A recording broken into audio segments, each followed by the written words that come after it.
तुम्हाला तर माहीतच आहे पुलावचे अनेक प्रकार आहेत, जसे की व्हेज पुलाव, तवा पुलाव, मटर पुलाव. पण आज आपण नॉनव्हेज पुलाव म्हणजेच अंडा तवा पुलाव करणार आहोत.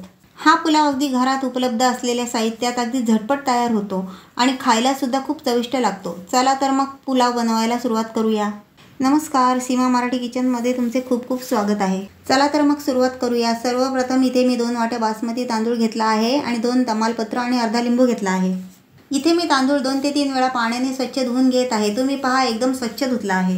पुलाव बनवण्यासाठी तांदूळ मी उकळून घेणार आहे. त्यासाठी मी पातेल्यात पाणी गरम करत ठेवले आणि त्यात 2 तमालपत्र टाकले, अर्धा लिंबू पिळला आणि अंदाजे मीठ घातले. पाण्याला उकळी आल्यावर मी धुवून ठेवलेला तांदूळ त्यात टाकला आणि तांदूळ पाण्याला उकळी आल्यावरच घालायचा, आधी घालायचा नाही. हा तांदूळ मी 80 ते 90% शिजून घेणार आहे.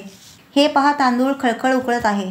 याला 10 ते 15 मिनिटे मी मस्त उकळून घेणार आहे. इथे 10 ते 15 मिनिटे झाली आहेत. आता मी चेक करून पाहणार आहे तांदूळ शिजला आहे की नाही. तांदळाचे 2 ते 3 तुकडे पडले की समजायचे तांदूळ 80 ते 90% शिजला. तांदूळ गाळून घेतला आणि चाळणीत निथळत ठेवला. हा तांदूळ मी तासभर फॅनखाली थंड करून घेतला आहे. त्यामुळे हा तांदूळ पहा कसा मोकळा झाला आहे. चला आपण पुलाव बनवायला सुरुवात करूया. आणि त्यासाठी लागणारं साहित्य बघा: 2 बारीक चिरलेले कांदे, 2 बारीक चिरलेले टोमॅटो, हळद, गरम मसाला, धणा पावडर, लाल मिरची पावडर, तमालपत्र, लवंग, मिरी, बारीक चिरलेल्या मिरची, बटर, लसूण आणि जिरं. फोडणीसाठी इथे मी कढीपत्ता सुद्धा घेतला आहे. सगळ्यात पहिले मी कढईत 2 चमचे तेल घातले आणि बटर घातले. तुम्हाला बटर नसेल टाकायचं तर नाही टाकलं तरी चालेल. तेल गरम झाल्यावर त्यात मी खडा मसाला घातला. 1 चमचा जिरे, नंतर कढीपत्ता आणि 4 ते 5 ठेचलेल्या लसणाच्या पाकळ्या घातल्या आणि 4 ते 5 बारीक चिरलेल्या मिरच्या घातल्या. हे सर्व हलवून घेतले. त्यानंतर मी घातले 2 बारीक चिरलेले कांदे आणि 2 बारीक चिरलेले टोमॅटो. कांदा आणि टोमॅटो छान नरम होईपर्यंत परतून घेणार आहे. कांदा टोमॅटो शिजेपर्यंत इथे मी 3 अंडी फोडून घेतलेली आहेत. कांदा टोमॅटो छान शिजलेला आहे. आता यात मी सुके मसाले घालते. सर्वप्रथम यात मी घातली 2 चमचे हळद आणि 2 चमचे धणा पावडर. त्यानंतर यात मी घालत आहे 3 चमचे लाल तिखट. आता मी घातला 1 चमचा गरम मसाला आणि हे सर्व मी मस्त मिक्स करून घेत आहे. सर्वात शेवटी मी यात घातले चवीपुरता मीठ आणि या सर्व वस्तू मी एकजीव घालून घेतल्या. मसाल्याला तेल सुटलं आहे. त्यानंतर मी यात घातली 3 फोडून ठेवलेली अंडी आणि आता ही अंडी मी कालत्याच्या मदतीने मस्त फेटून घेणार आहे.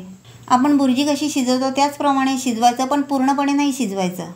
तुम्ही पाहू शकता हे अंडं बऱ्यापैकी शिजलेलं आहे. आता त्यात मी आपण शिजून ठेवलेला भात घालणार आहे. आता यात मी भात घालताना थोडा थोडा घालणार आहे. थोडा थोडा घातल्यामुळे भात व्यवस्थित कालवला जातो. आता यात मी उरलेला सर्व भात ॲड केलेला आहे आणि व्यवस्थित मिक्स करून घेतलेला आहे. तुम्ही पाहू शकता सर्व वस्तू कशा एकजीव झालेल्या आहेत. आता यावर मी बारीक चिरलेली कोथिंबीर घातली. तुम्ही पाहू शकता भात किती सुंदर दिसत आहे. आता इथे मी 3 उकडलेली अंडी घेतली आहेत आणि त्याचे 6 भाग केले आहेत. आता मी अंडी फ्राय करणार आहे. त्यासाठी मी तव्याला बटर लावलं. त्यावर मी चिमूटभर हळद आणि चिमूटभर मसाला टाकला आणि अगदी थोडं मीठ घातलं आणि आता यावर मी कापून ठेवलेली अंडी फ्राय करून घेत आहे. आता ही सर्व अंडी मी अशी ठेवली आणि त्यावर मी परत हळद मीठ मसाला घातला. आता ही सर्व अंडी मी कालत्याने अशा प्रकारे दाबून परतून घेणार आहे आणि ही अंडी दोन्ही बाजूने मस्त खरपूस भाजून घेणार आहे. तुम्ही पाहू शकता आपला गरमागरम पुलाव तयार आहे. त्याला मी सर्व करत आहे. आता त्यावर मी परतून घेतलेली अंडी ठेवणार आहे. झाला आपला चविष्ट असा अंडा पुलाव तयार. असा अंडा पुलाव तुम्ही पण एकदा नक्की ट्राय करा. 100% तुम्हाला आवडेल. तुम्हाला व्हिडिओ कसा वाटला आम्हाला कमेंट करून सांगा आणि व्हिडिओ आवडला असेल तर व्हिडिओला लाईक करा आणि जास्तीत जास्त लोकांना शेअर करा आणि माझ्या चॅनलला सबस्क्राईब करा. भेटूया पुढच्या व्हिडिओत. धन्यवाद.